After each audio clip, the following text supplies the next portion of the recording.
ಹಾಸನದಲ್ಲಿ ಸಂಚಲನ ಮೂಡಿಸಿರುವಂತಹ ಬಿಜೆಪಿ ನಾಯಕರ ನಡೆ. ಕಾಂಗ್ರೆಸ್ ಅಭ್ಯರ್ಥಿಗೆ ಪ್ರೀತಂ ಗೌಡ ಬಲಗೈ ಬಂಟ ಅಂತಾನೆ ಕರೆಸಿಕೊಳ್ಳುವಂತಹ ವ್ಯಕ್ತಿ ಬೆಂಬಲವನ್ನ ಸೂಚಿಸಿದ್ದಾರೆ. ಶ್ರೇಯಸ್ ಪಟೇಲ್ ಭೇಟಿ ಮಾಡಿದ್ದ ಉದ್ದೂರು ಪುರುಷೋತ್ತಮ್ ಸೇರಿ ಹಲವರು ಶ್ರೇಯಸ್ಗೆ ಬೆಂಬಲವನ್ನ ಸೂಚಿಸ್ತಾ ಇದ್ದಾರೆ. ಕಾಂಗ್ರೆಸ್ನ ಅಭ್ಯರ್ಥಿಗೆ ಬೆಂಬಲವನ್ನ ಸೂಚಿಸಲಾಗ್ತಾ ಇದೆ. ಪ್ರೀತಂ ಗೌಡ ಸೈಲೆಂಟ್ ಆದಂತಹ ಹಿನ್ನೆಲೆ ಶ್ರೇಯಸ್ ಪರ ಪ್ರೀತಂ ಅವರ ಬೆಂಬಲಿಗರೇ ಬ್ಯಾಟಿಂಗ್ ಮಾಡ್ತಾ ಇದ್ದಾರೆ.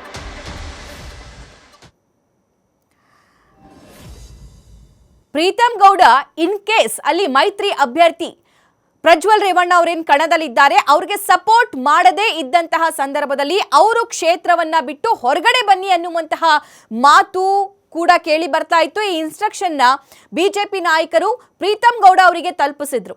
ಅಲ್ಲಿ ಆ ಕ್ಷೇತ್ರದಲ್ಲಿ ಹಾಸನದಲ್ಲಿ ಇರೋದು ಬೇಡ, ಹಾಸನದಲ್ಲಿ ಇದ್ರೆ ಮೈತ್ರಿ ಅಭ್ಯರ್ಥಿಯನ್ನ ಬೆಂಬಲ ಕೊಡ್ಲಿ, ಇಲ್ಲಿದ್ರೆ ಅವರು ಬೇರೆ ಕಡೆ ಹೊರಗಡೆ ಬರಲಿ ಎಲೆಕ್ಷನ್ ಮುಗಿಯೋವರೆಗೂ ಅನ್ನುವಂತಹ ಮಾತನ್ನ ಸೂಚನೆಯನ್ನ ಕೊಟ್ಟಿದ್ರಂತೆ. ಈ ಎಲ್ಲಾ ಬೆಳವಣಿಗೆಗಳು ಆದ ನಂತರ ಪ್ರೀತಂ ಅವರ ತುಂಬಾ ಅತ್ಯಾಪ್ತರು, ಅವರ ಬೆಂಬಲಿಗರು ಕಾಂಗ್ರೆಸ್ನ ಅಭ್ಯರ್ಥಿಗೆ ಸಪೋರ್ಟ್ ಮಾಡ್ತಾ ಇದ್ದಾರೆ. ಕಾಂಗ್ರೆಸ್ ಪಕ್ಷವನ್ನ ಸೇರ್ಪಡೆಗೊಂಡಿರೋದು ಸದ್ಯಕ್ಕೆ ಬಿಜೆಪಿ ನಾಯಕರಿಗೆ ದೊಡ್ಡ ಶಾಕಿಂಗ್ ವಿಚಾರ ಇದು. ಮತ್ತಷ್ಟು ಮಾಹಿತಿ ನಮ್ಮ ಹಾಸನ ಪ್ರತಿನಿಧಿ ಕಿರಣ್ ನೀಡ್ತಾರೆ. ಕಿರಣ್, ಮೈತ್ರಿ ಅಭ್ಯರ್ಥಿಯನ್ನ ಗೆಲ್ಲಿಸಲೇಬೇಕು ಅಂತ ಹೇಳಿ ಕೇಂದ್ರದಿಂದ ಬೇರೆ ಬೇರೆ ನಾಯಕರು ಬರ್ತಾರೆ, ಸಪೋರ್ಟ್ ಮಾಡಿ ಅಂತ ಕೇಳ್ತಾರೆ. ಆದ್ರೆ ಲೋಕಲ್ ಲೀಡರ್ ಅವರ ಬೆಂಬಲಿಗರೇ ಕಾಂಗ್ರೆಸ್ ಅಭ್ಯರ್ಥಿಯನ್ನ ಗೆಲ್ಲಿಸಿಕೊಳ್ಳುವತ್ತ ಗಮನ ಹರಿಸ್ತಾ ಇದ್ದಾರೆ. ಹಾಗಾದ್ರೆ ಏನಾಗ್ತಾ ಇದೆ ಇಲ್ಲಿ?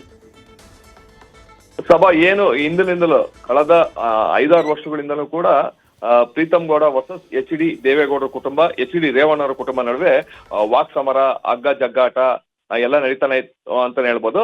ಅದು ಅಂದ್ರೆ ಈ ಹಿಂದೆ ಕಳೆದ ಬಾರಿ ಏನು ವಿಧಾನಸಭಾ ಚುನಾವಣೆ ವೇಳೆ ಎರಡು ನಡುವೆ ಅಂದ್ರೆ ಬಿಜೆಪಿ ವರ್ಸಸ್ JDS ನಡುವೆ ಏನು ತೀವ್ರ ಪೈಪೋಟಿ ನಡೆದಿರತ್ತೆ, ವಾಕ್ ಸಮರಗಳು ನಡೆದಿರತ್ತೆ, ವೈಯಕ್ತಿಕ ವಿಷಯಗಳು ಕೂಡ ಎರಡು ಕುಟುಂಬಗಳ ವಿಚಾರಗಳು ಕೂಡ ಪ್ರಸ್ತಾವನೆ ಆಗಿರುತ್ತೆ. ಅದು ಮುಂದುವರೆದಾಗ ಅವರು ಆ ಚುನಾವಣೆಯಲ್ಲಿ ಅಲ್ಪ ಮತಗಳ ಅಂತರದಲ್ಲಿ JDS ಜಯಬೇರಿ ಬಾರಿಸಿರುತ್ತೆ.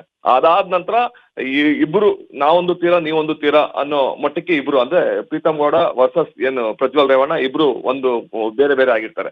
ಅದಾದ ನಂತರ ಮುಂದುವರೆದ ರಾಜಕೀಯ ಪರಿಸ್ಥಿತಿಯಲ್ಲಿ ಈಗ ಏನು ಮೈತ್ರಿ ಆಗಿರುತ್ತೆ, ಮೈತ್ರಿಯಿಂದ ಈಗ ದಳಪತಿಗಳಿಗೆ ಈಗ ಪ್ರೀತಂ ಗೌಡ ಏನು ಸಪೋರ್ಟ್ ಮಾಡೋ ಅನಿವಾರ್ಯ ಆಗತ್ತೆ. ಆದ್ರೆ ಬಿಜೆಪಿ ಮತ್ತೆ JDS ಸಮನ್ವಯ ಸಭೆ ಇರ್ಬೋದು ಅಥವಾ ಸಭೆ ಸಮಾರಂಭಗಳು ಎಲ್ಲೂ ಕೂಡ ಏನು ಬಿಜೆಪಿಯ ಪ್ರಧಾನ ಕಾರ್ಯದರ್ಶಿ ಮಾಜಿ ಶಾಸಕ ಪ್ರೀತಂ ಗೌಡ ಎಲ್ಲೂ ಕಾಣಿಸಿಲ್ಲ.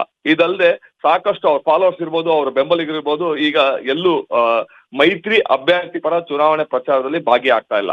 ಇದು ಆರೋಪಗಳು ಸಹ ಕೇಳಿ ಬರ್ತಾ ಇರೋಂಥದ್ದು. ಸಾಕಷ್ಟು ಪ್ರೀತಂ ಗೌಡ ಅವರಿಗೆ ಮನವೊಲಿಸಲು ಏನು ಪ್ರಜ್ವಲ್ ರೇವಣ್ಣ ಇರ್ಬೋದು ಅಥವಾ ಮಾಜಿ ಸಚಿವ ರೇವಣ್ಣ ಅವರು ಸಾಕಷ್ಟು ಏನು ಪ್ರಯತ್ನ ಮಾಡಿದ್ದಾರೆ. ಅದು ಪ್ರಯತ್ನ ಈವರೆಗೂ ಸಫಲ ಆಗಿಲ್ಲ ಅನ್ನೋ ಮಾತುಗಳು ಸಹ ಕೇಳಿ ಇದು ದೊಡ್ಡ ಮಟ್ಟದಲ್ಲಿ ಎಫೆಕ್ಟ್ ಕೊಡಬಹುದಾ ಮೈತ್ರಿ ಅಭ್ಯರ್ಥಿಗೆ ಅಥವಾ ಬೆದರಿಸೋ ಪ್ರಯತ್ನ ಅಷ್ಟೇನಾ?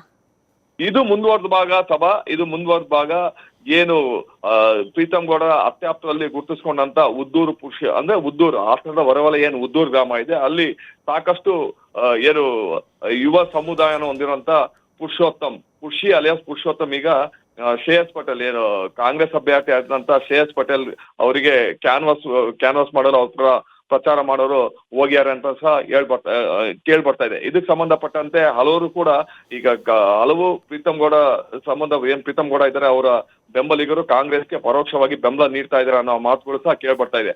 ಈಗ ನಂತರ ಈಗ ಬಂದ ನಂತರ ಏನು ಪ್ರೀತಂ ಗೌಡ ನಡೆ ಯಾವ ರೀತಿ ಇರುತ್ತೆ, ಅವ್ರಿಗೆ ಕರೆದು ಮಾತಾಡ್ತಾರೋ ಅಥವಾ ಯಾವ ರೀತಿ ಅವರು ನಡೆ ಇರುತ್ತೆ ಕಾದ್ ನೋಡ್ಬೇಕಾಗಿದೆ. ಕಿರಣ್, ಧನ್ಯವಾದ ಡೀಟೇಲ್ಸ್ಗಾಗಿ. ನ್ಯೂಸ್ ಫಸ್ಟ್ ನಿರ್ಭೀತಿಯಿಂದ ನಿಮ್ಮ ಪರವಾಗಿ.